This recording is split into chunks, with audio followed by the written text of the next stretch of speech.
I see this happen all too often, and it is such a sad thing to see. And it just hurts my heart that people, wonderful, precious people, spend so much time caring for other people.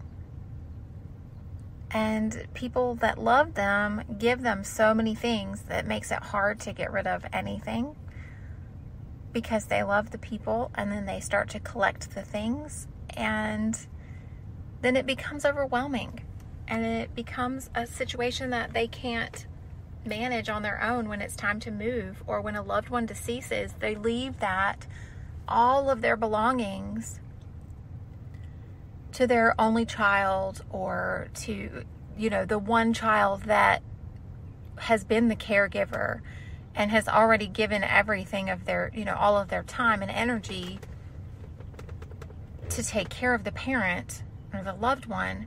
And now they're left to take care of the whole household and the estate, and none of the other family members step up to help.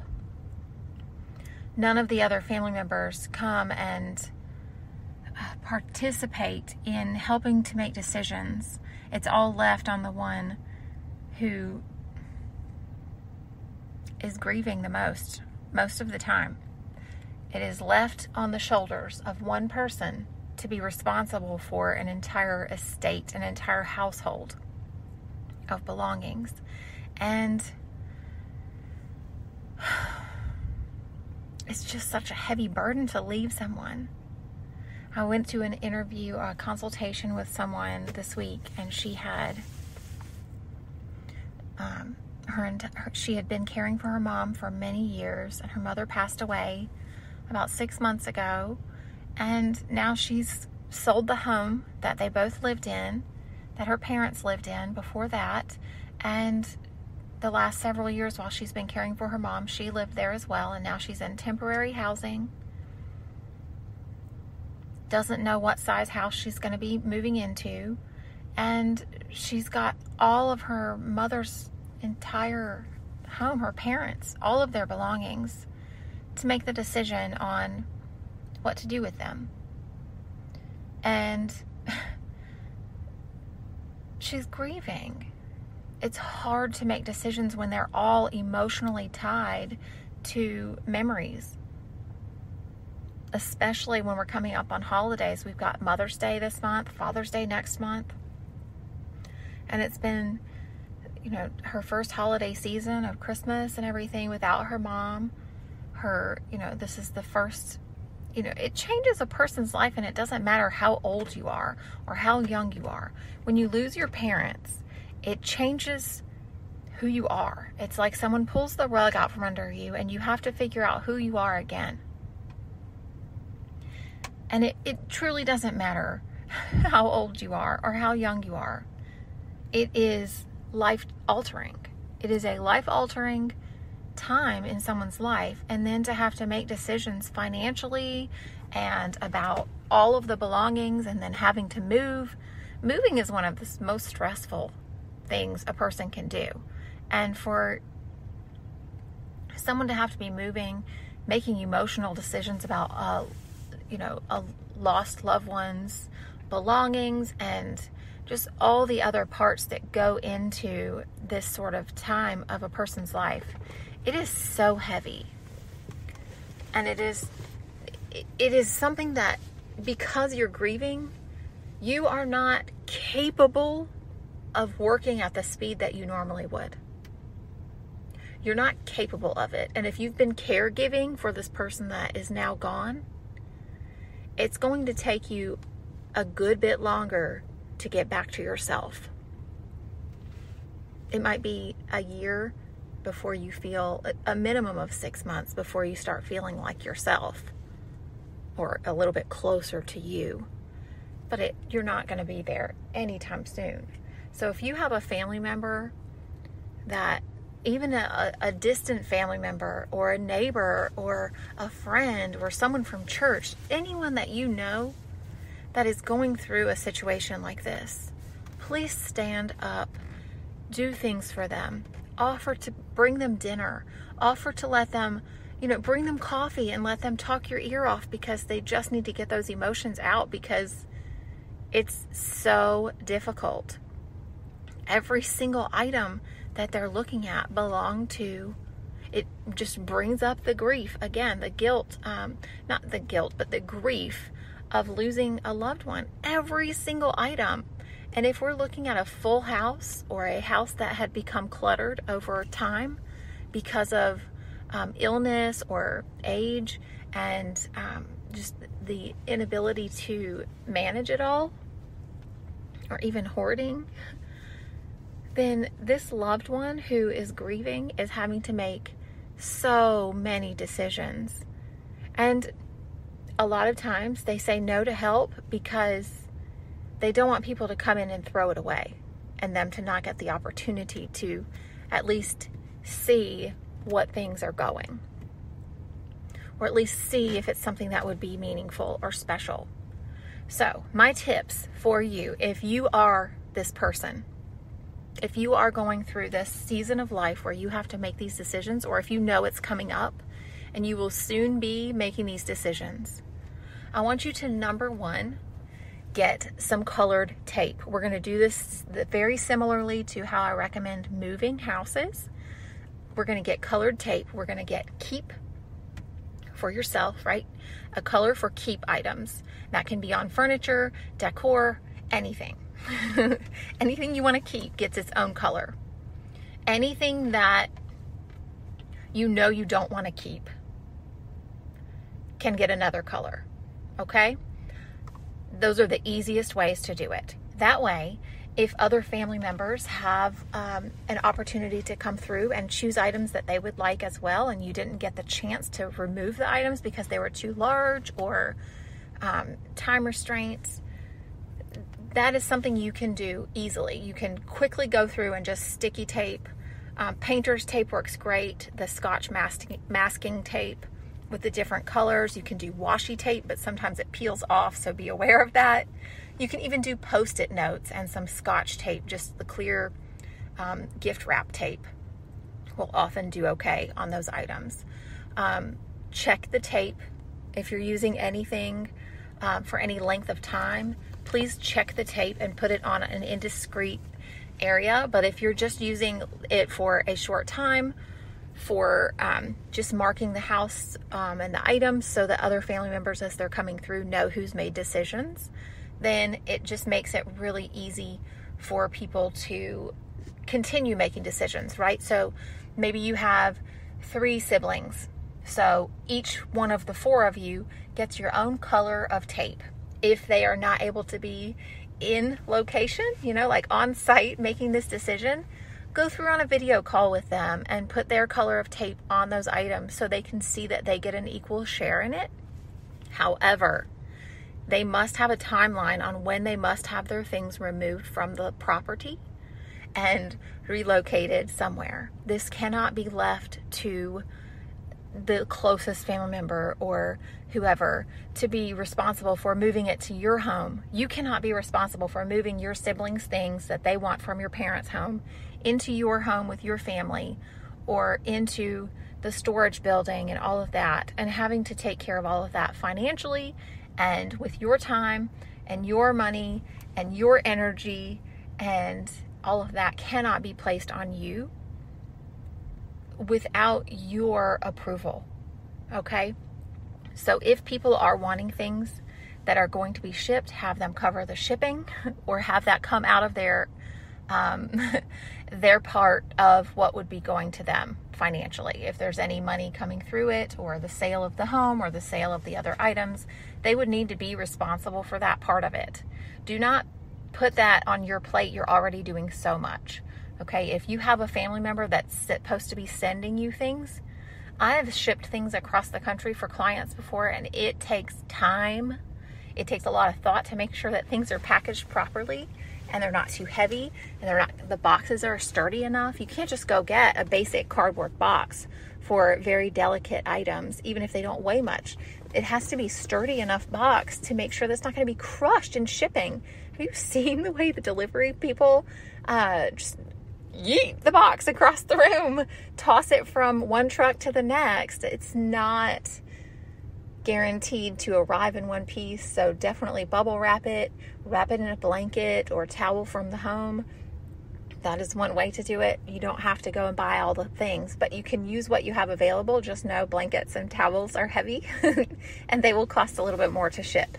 So just be aware of that and make sure that you are not adding unnecessary burden and responsibility to someone who already has a lot on their plate. If they have a timeline to get the house emptied or remove the items, then it makes it a lot of work for someone. So I highly recommend hiring an organizer or someone to come and help make those decisions for you and help to, kind of set you straight on a couple of things that you may be taking on too much. Okay. Maybe help line up the priorities. This is where we need to focus. These things aren't important. These items, although you did use these with your parents, these are generic items that you can pick up anywhere. They're not really something that we should pay to ship across the country if it's just a basic set of mixing bowls or something that they have the same thing still selling at the stores. These aren't unique and special. However, super special items do need to be saved. You need to keep those things. That is, if it's going to give you those wonderful special memories, keep them, save them, use them, admire them for years. Like, please don't throw out things that are special just because. But also don't save everything that is special or everything that has a memory attached to it. Take a photograph of it, and give yourself a little bit of time. Don't rush this. This is not something that can be decided in a 1 week time frame. If you rush yourself, you will most definitely feel guilty and frustrated with yourself. It will add to the length of time it takes to grieve your loved one, and it really does slow down that healing process. So please keep that in mind if you are going through this season of life. Take the time.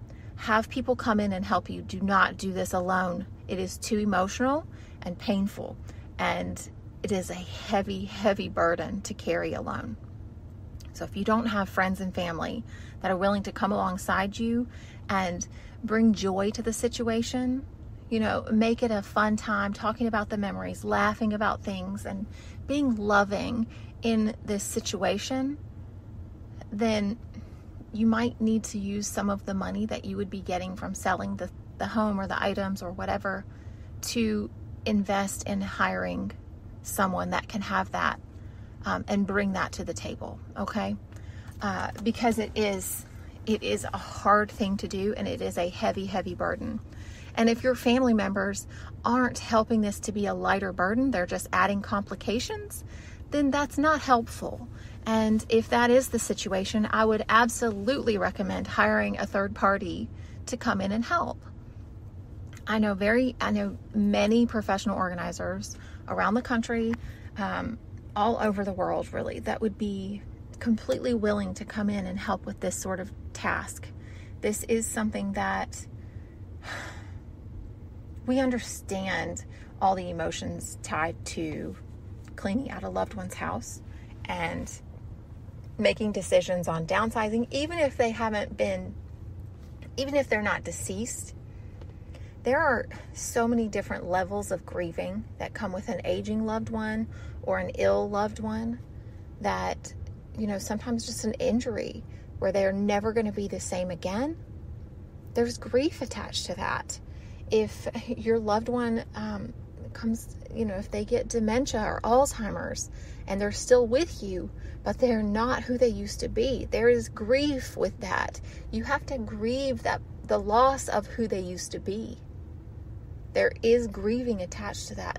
That is what makes it so hard to make decisions. And a lot of times when people are in these decision-making times of life, they're also in an unknown season of life. Maybe they are moving and they don't know what home they would be moving to. So they can't really decide which pieces of furniture they should take and which ones they should leave, because what if they pick, what if they don't have room for it? Or what if they, they should have picked this china cabinet instead of this one, or whatever. There's so many decisions that come into play with these, with this time of life. And goodness, it hurts my heart to see people trying to carry this burden alone. It really does. So if you have a family member and they are going through this, if you know anyone in your church going through this, whether the person's home that they're going through has died, has moved on, a divorce, whatever it is, they are grieving the loss of the life of what they had. These seasons of change require us to process our emotions, and grief is definitely one of the emotions that we process through all of these things, through illness, injury, death, divorce. All of these things come with guilt, and it is heavy, and it is painful, and it is emotional, and it just weighs so much. So each item that we go through, every box we open, every room we're in, has emotions attached to it, and it is heavy. Now, I would love to walk you through this. So if you are going through this sort of thing and you want to, are needing someone to walk you through this, please give me a call. It is 980-389-0399. You can reach me through email at hello@thesosmom.com, or come join my the Facebook group. It's the SOS Mom Show on Facebook groups. So those are several options for you to connect with me. I would love to help you with this. I don't want you to carry this burden alone. It is so heavy. And I completely understand, because I've been there. I've walked through my mother-in-law, my father-in-law, my grandfather recently, and other loved ones in the last several years. And I've helped so many clients in the last year going through grief and loss, divorce, death of a loved one, downsizing for assisted living homes. These are things that just require so many decisions, and I can help make it easier for you, and I can help just give you a plan if I'm not able to be there. I can help to just give you, talk you through those decisions and make it an easier, it takes the weight off your shoulders. You have a clear plan, and you don't have to make the decision, okay? I don't know how to describe it. Maybe I'll get one of my clients to come on here and share with you how it helped them. But I do want to help you. I don't want you to be carrying this burden alone. So if that's something you need, please call me. Please reach out today. Don't wait. If it's something that's coming up, go ahead and get your plan in place ahead of time. You guys can go through. My grandmother has asked us for ages.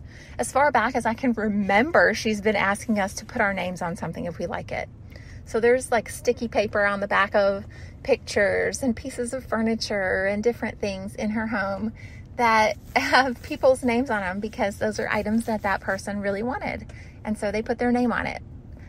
So these are things, we have a really big family too. So we want to make sure that we're not having any disagreements, that there is some opportunities for everyone to have something that they want, right? So let's see how we can make this a easy thing. And if you are dealing with family members that want to make it difficult or want to have their opinion forced when they really aren't in a position to have a strong opinion, like, that person's great-grandchild thinking that they have more authority than the children of that person. This happens. So let's see what we can do to keep the strife out of it and make it a loving opportunity for everyone to feel loved and get the things that are really important to them. And let's not leave all that weight for some one person to carry. Okay? All right, I hope this was helpful for you, and I would love to have you come and join me. Let me know if you are going through this. Please don't hesitate to reach out. I'm here for you. I want to help. You can schedule a consultation at thesosmom.com. It's pretty easy, and I really do want to be a part of this journey for you, because you mean so much to me. Each one of you, beautiful, wonderful people listening. You guys are putting me on the charts in Canada, Australia, all over the place. I mean, there's so many countries that are listening to this podcast right now, and I'm so grateful for each one of you. If there's anything I can do to be a blessing to your life, or to help you, or to answer any of your questions, send me an email. Let me know. Send me a message in the Facebook group, or just ask it in the Facebook group. That works too. All right, I'll talk to you soon. I gotta go. It's time to pick up my babies. I will be back on here later this week. Bye. Thank you for listening to the SOS Mom Show. You can find more of the behind the scenes in our Facebook group, the SOS Mom Show. That's in Facebook groups. And feel free to contact me anytime at hello@thesosmom.com. I'm here for you. Make sure you leave a review on Apple Podcasts for me so that more people can find this show and get unstuck and organized and simplify their lives. All right, have a blessed day. I will talk to you soon. Bye. Thanks for listening to this episode. Did I say it right?